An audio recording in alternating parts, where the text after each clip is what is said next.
Hi అండి, నమస్తే అండి. వినాయక చవితి రెండు తెలుగు రాష్ట్రాల్లో కూడా చాలా ఘనంగా జరుపుకుంటారండి. అందులోనూ ఎందుకంటే వినాయక చవితి అంటే తొలి పండుగ అంటారు. అంతేకాదు అన్ని విఘ్నాలు తొలగిపోతాయి అని అంటారు. కాబట్టి కోరుకున్న కోరికలన్నీ తీరుస్తాడు వినాయకుడు అంటారు. ఎందుకంటే బోళాశంకరుడు కుమారుడు కాబట్టి ఖచ్చితంగా ఏది కోరుకున్నా ఆ కోరికను తీరుస్తాడు అని అంటారు.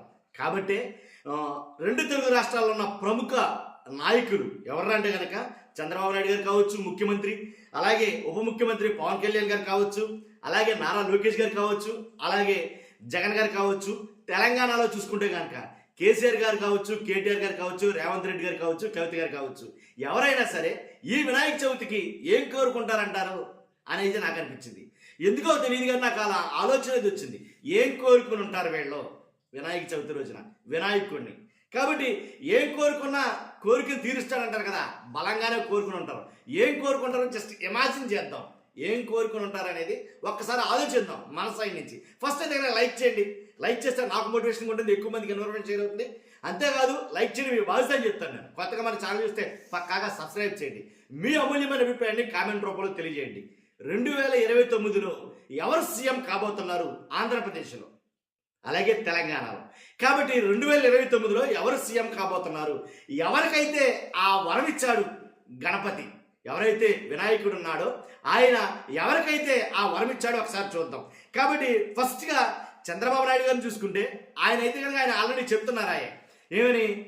ఖచ్చితంగా నేనే సీఎం అని తెగేసి మరీ చెప్తున్నారు. కానీ కుటుంబ సభ్యుల కాడి నుంచి, కుటుంబ సభ్యులు మొదలుకొని ఇంట్లో ఆడవాళ్ళు అందరూ కూడాను, అలాగే చాలామంది బయట కార్యకర్తలు, అలాగే దిగువ స్థాయి నాయకులు, ఎమ్మెల్యేలు, మంత్రులు ఎక్కువగా ఎవరి సారథ్యం కోరుకున్నారంటే నారా లోకేష్ గారిని. మరి చంద్రబాబు నాయుడు గారు నేనే సీఎం కావాలని కోరుకుంటే, మరి నారా లోకేష్ గారు నేనే సీఎం అవ్వాలని కోరుకుంటే పరిస్థితి ఏంటంటారు? ఒక్కసారి ఆలోచిద్దాం. కాబట్టి ఖచ్చితంగా ఎలాగైనా నారా లోకేష్ గారికి ముఖ్యమంత్రి కావాలని ఆశ అయితే ఉంటుంది.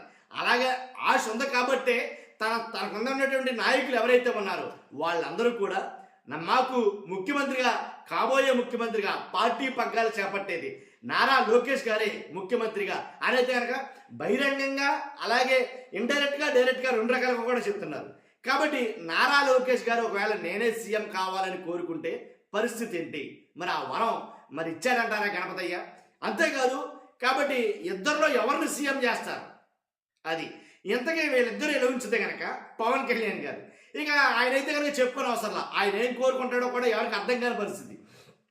ఎందుకంటే ఆయన కోరికలే చాలా ఆశ్చర్యాన్ని కలిగజేస్తాయి. ఎందుకంటే ఆయన కోరుకున్న కోరిక ఏంటంటే ఇంకో 15 సంవత్సరాల పాటు ఖచ్చితంగా మీరే మా ముఖ్యమంత్రి అని చంద్రబాబు నాయుడు గారిని బహిరంగంగానే ఆయన అనౌన్స్ చేశాడు ఆయన.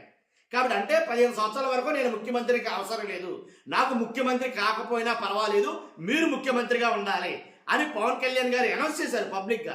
ఇదేమీ దాపరికమేం లేదు. కాబట్టి పవన్ కళ్యాణ్ గారు ముఖ్యమంత్రి నేను అవ్వాలి అని ఎట్టి పరిస్థితుల్లో కోరుకోలేదేమో. మరి పవన్ కళ్యాణ్ గారు కోరుకోకపోతే కనుక పవన్ కళ్యాణ్ గారి తరపున ఎవరైతే జన సైనికులు ఉన్నారో, జనసేన వీర మహిళలు ఉన్నారో, లేదా జనసేన ఎమ్మెల్యేలు, మంత్రులు ఉన్నారో వాళ్ళందరూ కోరుకుంటారుగా. ఏమని? మా నాయకుడు ముఖ్యమంత్రి అయితే కనుక మాకు మంచి పదవులు వస్తాయి, మా పరిపాలన జనసేన పార్టీ బలోపేతం అవుతుంది అని రకరకాల కోరికలు అయితే వాళ్ళకు ఉంటాయి. కానీ వాళ్ళ కోరుకుని ఉండొచ్చు కదా. ఏమని? పవన్ కళ్యాణ్ గారు సీఎం కావాలని. కాకపోతే మీరు ఏమంటారంటే అసలు అధినాయకుడికే లేనప్పుడు, అసలైన వాడికే లేనప్పుడు ఇక ఈ కొసలు కోరుకుంటే మాత్రం ఆ కోరికలు ఫలిస్తాయని చాలామంది మాట్లాడచ్చు. కానీ పవన్ కళ్యాణ్ గారికే లేదు. ఏమని? నేను సీఎం కావాలనే కోరిక. కాబట్టి డెఫినెట్గా ఆయన కోరుకుని ఉండడు. ఏమని? నేను సీఎం కావాలని. మరలా ఆయన కోరుకుని ఉంటే కనుక ఖచ్చితంగా వినాయకుల వారిని మరలా ఆయన కోరుకుంటే కనుక ఏమని కోరుకుని ఉంటారంటే చంద్రబాబు నాయుడు గారు మళ్ళీ సీఎం కావాలి అని కోరుకుని ఉంటారు. కాబట్టి అదండి వీళ్ళ కోరికలు. ఇక జగన్మోహన్ రెడ్డి గారి కోరిక. ఖచ్చితంగా జగన్మోహన్ రెడ్డి గారు ఏం కోరుకుంటారో నాకన్నా మీకే బాగా తెలుసు. కాబట్టి ఆయన కోరిక ఫలిస్తుందా? 2029లో వీళ్ళ నలుగురులో ఎవరు సీఎం కాబోతున్నారు? నలుగురు అని అంటాం కదా, ముగ్గురే. ఎందుకంటే చంద్రబాబు నాయుడు గారు, నారా లోకేష్ గారు, అలాగే జగన్ గారు. వీళ్ళ ముగ్గురులో 2029 ఎవరిని సీఎం చేయబోతున్నారు ఈ వినాయక చవితి రోజున? కాబట్టి ఎవరికి అభయం ఇచ్చాడు ఆయన, ఎవరికి ఆ వరం ఇచ్చాడు ఆయన అని మీరు అనుకుంటున్నారు. కాబట్టి 2029లో ఖచ్చితంగా ఎవరు సీఎం కాబోతున్నారు అని అంటే కనుక ఏదైతే పరిపాలన ఉందో వీళ్ళందరికన్నా గట్టిగా కోరుకోవాల్సింది ప్రజలు కదా. వీళ్ళ నలుగురు కోరుకున్నా సరే వీళ్ళ నలుగురు కోరికల కన్నా ప్రజలు గట్టిగా కోరుకోవాలా. ప్రజలు కోరుకున్న కోరిక ఏముంటుంది? ఖచ్చితంగా పరిపాలన బాగుంటే, ఏ పరిపాలన అయితే బాగుంటుందో ఆ పరిపాలనలో చూసి తనే ముఖ్యమంత్రి కావాలనుకుంటారు. మనం చూస్తున్నాం ఏదైతే ఇప్పుడు 2025 నుంచి ఏదైతే ఈ కూటమి ప్రభుత్వం అధికారంలోకి వచ్చిందో 2024 ఎన్నికల్లో, అప్పటి నుంచి ఇప్పటి వరకు 16 నెలలు గడుస్తున్నట్టుంది. కాబట్టి ఇన్ని నెలల పరిపాలనలో చాలా అవకతవకలు అయితే చూసాం. ఏంటి ఏంటి చాలా మహిళల మీద దారుణమైనటువంటి రేపులు అయితే చూసాం. అలాగే హత్యలు అయితే చూసాం. అంతేకాదు ఎమ్మెల్యేలే మహిళల పట్ల అసభ్యంగా ప్రవర్తించడం మరీ దారుణంగా, ఒకళ్ళ తర్వాత ఒకరు అన్నట్టుగా. కాబట్టి అంతేకాదు రకరకాల అక్రమాలు, అన్యాయాలు, కబ్జాలు ఇలా పేటరేగిపోయిన ఎమ్మెల్యేలను చూసాం. కాబట్టి అంతేకాదు బూతులతోటి వీరవిహారం చేస్తున్న ఎమ్మెల్యేలు చూసాం.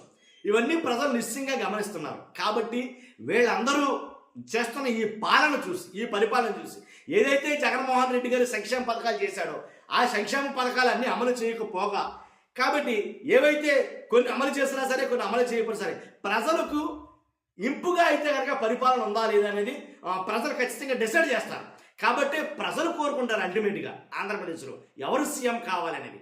కాబట్టి పరిపాలన బట్టి చూస్తే కనుక మీకు అర్థమైపోయి ఉంటుంది.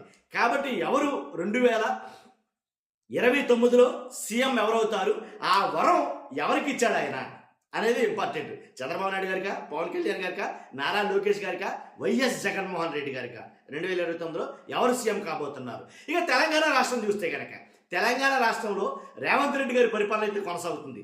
ఇంచుమించుగా రేవంత్ రెడ్డి గారి పరిపాలన అయితే కనుక పూర్తి వ్యతిరేకత అయితే ఏర్పడింది అక్కడి నుంచి. కాబట్టి తీవ్ర వ్యతిరేకత ఉంది ఆ పరిపాలన మీద. మనం చెప్పే మాటలు అటుస్తే కనుక నిజంగా వినాయకుల వారిని కోరుకుంటే కనుక రేవంత్ రెడ్డి గారు ఏం కోరుకుంటాడంటే మరలా నేను సీఎం నేనే కావాలని కోరుకుంటాడు. దాంట్లో ఎలాంటి డ్యూటీ లేదు ఆయన. కాబట్టి కానీ కేసీఆర్ గారు ఏం కోరుకుంటారు? ఆయన కూడా నేనే సీఎం కావాలని కోరుకుంటాడా, లేకపోతే నా కొడుకు సీఎం కావాలని కోరుకుంటాడా?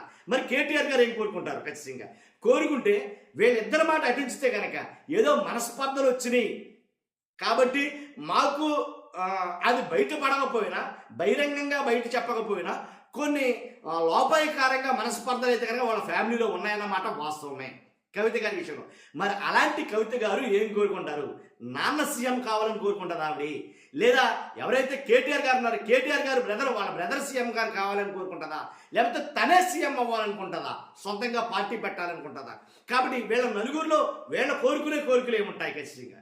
కాబట్టి అల్టిమేట్గా మెజారిటీ ఎవరుంటే కనుక అక్కడ తెలంగాణ ప్రజలు ఎవరిని ఇష్టపడతారో ఖచ్చితంగా ఆ పార్టీ అయితే కనుక ఆ పార్టీ సీఎం అయితే కనుక అవుతారు. దాంట్లో ఎలాంటి డౌట్ లేదు. కాబట్టి వీళ్ళందరూ కోరుకున్న కోరికలు ఒక ఎత్తు అయితే కనుక ప్రజలు కోరుకునే కోరికలు ఒక ఎత్తు.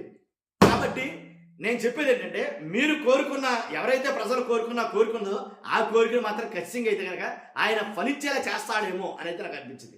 కాబట్టి ఎవరు ఏం కోరుకున్నారు? 2029లో సీఎం ఎవరు కాబోతున్నారు, అటు తెలంగాణలో ఇటు ఆంధ్రప్రదేశ్లో.